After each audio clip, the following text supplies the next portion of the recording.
안녕하세요. 조아우의 토마스 조입니다. 오늘 이 시간에는 제가 이제 외국인으로서 미국에 이제 10년째 살면서 개인적으로 이제 느낀 미국의 치명적인 단점들에 대해서 말씀을 드리려고 해요. 그래서 오늘은 이 시간에는 치명적인 단점적인 부분에 대해서 먼저 말씀을 드리고, 나중에 또 기회가 된다면 이제 미국 생활의 장점에 대해서도 말씀을 드릴게요. 이 부분들도 역시 사실은 제가 브런치라는 데서 뉴요커라는 작가 이름으로 제가 글을 썼던 내용들이고요. 먼저 첫 번째로 의료 시스템입니다. 저 같은 경우는 사실 되게 감사하게도 저나 아내나 이제 저희가 근무를 했던 혹은 근무를 하고 있는 직장에서는 사실 보험을 그래도 괜찮은 거를 지원을 해주는 편이라 이 부분에 대한 사실 걱정은 덜한데, 사실 의료 시스템이 이미 많이 들어보셔서 아실 거예요. 의료 비용 자체도 엄청나게 비싸고, 보험이 없으면 치료를 받아야 될 것들, 그리고 예를 들면 간단하게 정말 하다못해 스케일링이라도 이런 게 정말 보험이 없으면 제가 버는 돈이 막 몇십억, 몇백억이 아닌 이상은 정말 살기 어렵습니다. 그리고 이제 최근에 들어서 이런 이 코비드 19이라고 해서 이 코로나 바이러스 관련된 상황이 생겼잖아요. 이 의료 시스템이 붕괴되는 모습은 사실 한국에서도 지금 많이 뉴스로 접하고 계실 거예요. 그러니까 치료를 받는 것 자체가 굉장히 부담이 되고, 어떤 수술을 받는다거나 하면은 정말 한 가정 경제가 휘청일 정도로 보험이 없다면 정말 큰 타격을 받는 게 이제 미국의 의료 시스템입니다. 사실 이 부분은 한국과 비교를 할 수 없을 정도로 정말 안 좋다라고 저는 개인적으로 생각을 해요. 그리고 두 번째는 이제 월세입니다.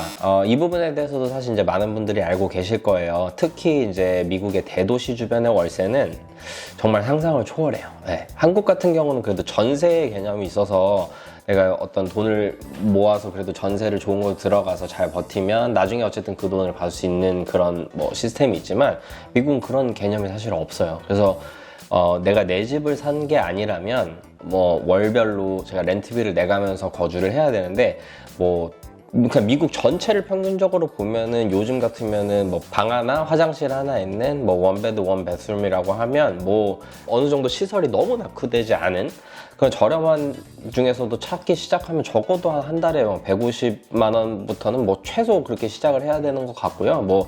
대도시 같은 경우 예를 들어 정말 뉴욕 시내 안에 정말 깔끔하고 좋은 그냥 현대적 시설의 그런 기준의 아파트를 들어가려면 요새는 최소 한 450, 500은 줘야 되는 것 같아요. 그리고 정말 신축 아파트면은 500만 원 이상은 당연히 줘야 되는데, 문제는 그렇게 돈을 내도 이 사이즈가 크지를 않아요. 정말 좁아요.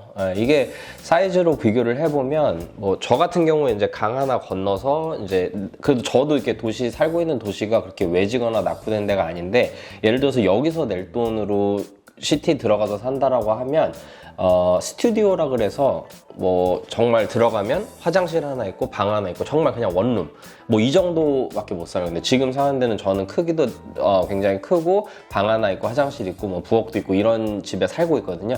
그러니까 이 대도시는 정말 여러분들이 상상하는 수준 이상의 엄청나게 비싼 월세를 내고 살아야 돼요. 그래서 많은 분들이 방을 하나 빌려서 파티션이라 그래서 칸막이를 놓고 이 방이나 거실을 쉐어를 해서 산다거나 그런 식으로도 거주를 많이 하세요.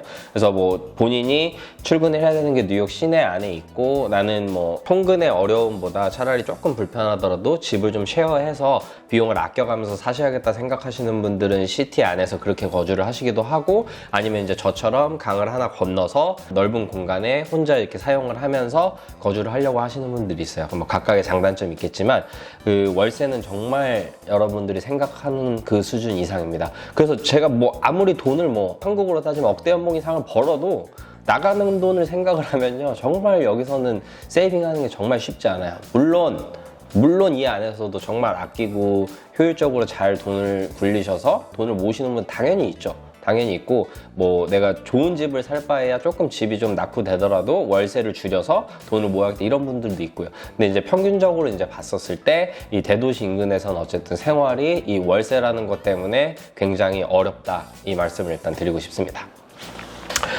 그리고 세 번째로 인터넷입니다. 여기도 인터넷이 요새는 빠른 인터넷은 정말 빨라요. 그런데 이제 비용이 그 정도 이제 한국의 수준. 클릭하면 바로 브라우저 탁탁탁 나오고 뭐 영상 스트리밍 하는데 버벅거림 없고 뭐 4K를 틀어도 뭐 막힘 없는 거. 저 인터넷 비용으로 한 달에 한 거의 10만 원 가까이 내요. 근데 4K를 거의 못 틀어요. 정말. 뭐 예를 들어서 720p나 1080p를 틀면 뭐 어느 정도 그냥 끊김없이 가는데 이게 4K를 가면 멈췄다가 됐다가 멈췄다 됐다 이런 수준이에요. 그러니까 인터넷이 얼마든지 돈을 지불하면 빠른 인터넷을 얻을 수 있지만 그 비용 자체가 한국하고는 정말 비교가 안 돼요. 그래서 한국을 따라올 데가 정말 없습니다. 그리고 이제 해가 지고 나서의 어떤 치안과 편의시설이 좀 많이 불편합니다. 아무리 대도시더라도 좀 위험성이 있는 것이 사실은 미국의 현실이고요. 아무래도 총기를 소유를 할 수 있는 나라다 보니까 사실 그런 불안감을 늘 가지고는 있어요. 물론 대도시에서 이제 사복경찰분들이 총을 차고 있는 거는 뭐 이렇게 출동을 하시는 모습을 봤기 때문에 본 적이 있지만 뭐 일반 분들이 사실 보이는 곳에서 총을 보인 적은 없어요. 근데 물론 가끔 그런 사고가 일어나긴 하거든요.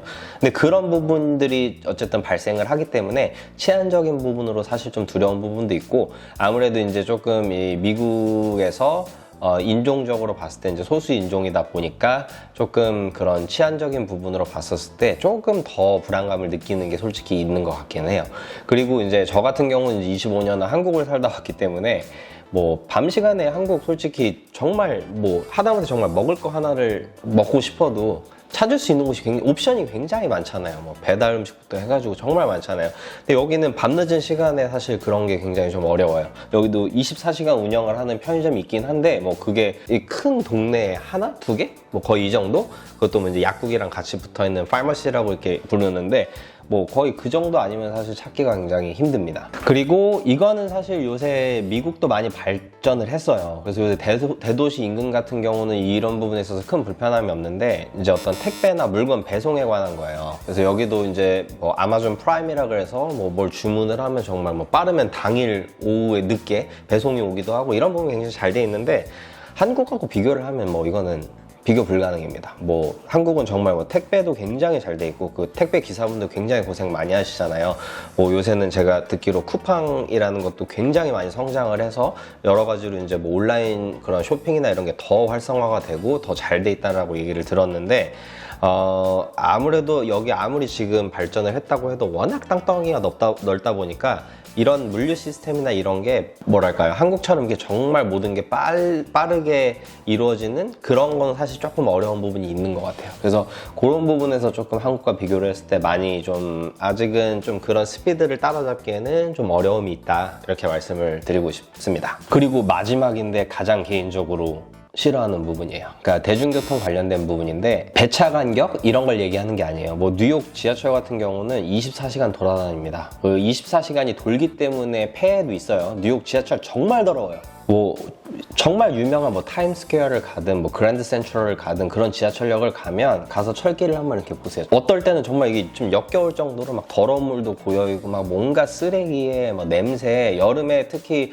여러 지하철역을 딱 계단을 내려가면 한 3-4걸음만 내려 들어가면 있어요. 그 뉴욕 지하철에 저희 향기라는 표현은 못 쓰겠어요. 정말 그 뉴욕 지하철의 그 뜨뜻한 느낌과 함께 올라오는 게 있는데 정말 일단 지저분하고 더럽고요. 지하철 자체도 뭐 요새 뭐 열차들을 항상 이제 새로운 열차로 교체를 하고 하지만 평균적으로 봤을 때 좀 많이 더러워요. 그리고 이게 제가 생각을 할 때는 이게 기차가 24시간 계속 돌고 하다 보니까 어떤 역사 관리나 어떤 뭐 철길의 어떤 청결, 유지 보수 이런 부분들이 조금 많이 낙후되어 있는 것 같고, 좀 뉴욕 시티 외곽 뭐 북쪽이든 동쪽이든 아니면 저처럼 이렇게 강을 건너서 다른 주인 뉴저지에서 시티로 출퇴근을 하든 그 왔다 갔다 하는 버스나 기차도 정말 열악해요. 특히 뭐 저 같은 경우 이쪽 뉴저지에서 이제 시내를 가는 버스를 타거나 그렇게 되면 의자도 정말 많이 불편하고 정말 지저분하고요. 그런 부분들이 사실 굉장히 많이 낙후돼 있다고 볼 수 있어요. 물론 배차 간격이나 이런 부분에 있어서는 정말 뭐 출퇴근 시간대는 뭐 그렇게 정말 기다릴 일 없이, 그리고 이게 한국과 좀 다른 점은 탑승을 하는 인원 제한을 해요. 그리고 뭐 지하철만 봐도 이렇게 막 무조건 낑겨 타려고 하고 그런 게 많이 없어요. 물론 그런 부분도 있지만 훨씬 그 혼잡도는 훨씬 덜해요. 내가 좀 뭐 기다렸다가 다음 거 타거나 이런 문화들이 좀 있어가지고 그런 부분은 훨씬 덜한데, 이제 일반적인 청결도를 비교를 해봤을 때 한국에 비교를 했을 때 많이 더럽습니다. 한국은 정말 지하철역이나 뭐 지하철 차량 내부나 정말 깨끗해요. 이게 뭐 비교를 하기가 정말 어려워요. 뭐 한국은 정말 많은 분들이 그 지하철에서 일하시면서 뭐 바닥도 이렇게 많이 청결하게 관리를 해주시고 지하철도 뭐 소독을 비롯해서 청소가 되게 잘 되는데, 뉴욕은 사실 저는 지하철 역사의 어떤 좀 그런 디테일한 청소를 하는 거를 이번에 코로나 바이러스 상황이 생기고 나서 처음 봤어요. 물론 뭐 밤에 안 보이는 시간에 청소를 하는지는 모르겠지만 그 정도로 사실 그런 모습을 찾기가 굉장히 힘듭니다. 네, 오늘 영상 어떠셨나요? 제가 이제 이것저것 말씀을 드리다 보니까 너무 제가 살고 있는 미국에 대해서 너무 안 좋게 말씀을 드린 것 같아서 조금 그래요. 좀 많은 분들이 욕을 할 수도 있겠구나. 너 그러면 미국에 왜 사냐? 이럴 수도 있는데, 다음 시간에는 반대로 미국에 살면서 제가 느낀 좋은 부분들에 대해서도 뭐 가감없이 말씀을 드릴게요. 요즘 뭐 코로나 때문에 미국의 위상이 정말 많이 떨어졌지만 뭐 그래도 여전히 제가 느끼고 있는 미국의 장점이 있고, 그렇기 때문에 사실 저는 그런 안 좋은 여론에도 불구하고 그런 걸 다 감수하고 미국에서 살고 있고, 앞으로도 사실 그러려고 하는 생각이 훨씬 큽니다. 그래서 다음 시간에는 제가 미국에서 살면서 느낀 솔직한 장점들에 대해서도 잘 준비를 해서 말씀드리도록 하겠습니다. 의견 있으시면 댓글 적극적으로 남겨주시고요. 구독, 좋아요, 알림 설정은 제가 힘든 편집을 하는데 큰 힘이 되니까 꼭 부탁드리겠습니다. 그럼 다음 시간에 뵙겠습니다. 빠염.